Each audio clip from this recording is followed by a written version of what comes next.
যদি তুমি তওবা না করিয়া ওই কবরের মধ্যে যাও, আল্লাহ তাআলা জাহান্নামী ফেরেশতা কি বলবে, ও জাহান্নামী ফেরেশতা, এই গুনাহগার নাফরমান, এই গুনাহগার নাফরমানের দুই পাশের মাটি দিয়া এত জোরে চাপ দাও যাতে গুনাহগার নাফরমানের হাড্ডি মাংসগুলো সব একত্রিত হয়ে যায়। আমি দয়ার মালিক কেমন জানো? আমি আল্লাহ। আমি আল্লাহর কাছে যদি তুমি মাফ চাও, আমি আল্লাহ সমস্ত গুনাহ খাতা মাফ করিয়া দিব। যদি খাঁটি ভাবে তওবা করো, আমি আল্লাহ সমস্ত গুনাহ খাতা মাফ করিয়া দিব। ও বান্দা, তুমি কেন গুনাহ করছো? মনে করতেছো তুমি গুনাহ কইরা আল্লাহ দেখতেছে না? না বান্দা না, তুমি যেখানে যাও না কেন, যেই গুনার কাজটা করো না কেন,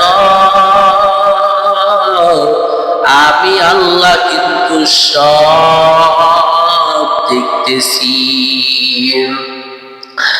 আমি আল্লাহ জানাইয়া দিলাম, فأينما تولوا فثم وجه الله। বান্দা তুমি যেখানেই যাও, আমি আল্লাহ তোমার সঙ্গে সব সময় আছি। তা আবার কতটুকু দূরত্বে আছি জানো? আমি আল্লাহ তোমার কত কাছের বন্ধু জানো? ওয়া নাহনু আকরাবু ইলাইহি মিন হাবলিল ওয়ারিদ। বান্দা তোমার ঘাড়ের সাহায্যের নিকট আমি আল্লাহ আছি। বান্দা তুমি কারে দেখাইয়া দেখাইয়া না করো, এখনো সময় আছে। আমি আল্লাহ দরবারে ফিরো, আর আমি আল্লাহর গুণের মালিক। আমার মতন গুনাহগার জমিনের মধ্যে কেউ নাই। আমারে আপনি মাফ করিয়া দিন। আমারে যদি মাফ না করেন, আমার তো জাহান্নাম ছাড়া কোনো উপায় নাই। আর যদি তুমি এমন ভাবে মাফ না চাইয়া তওবা না করিয়া যদি তুমি কবরের মধ্যে যাও,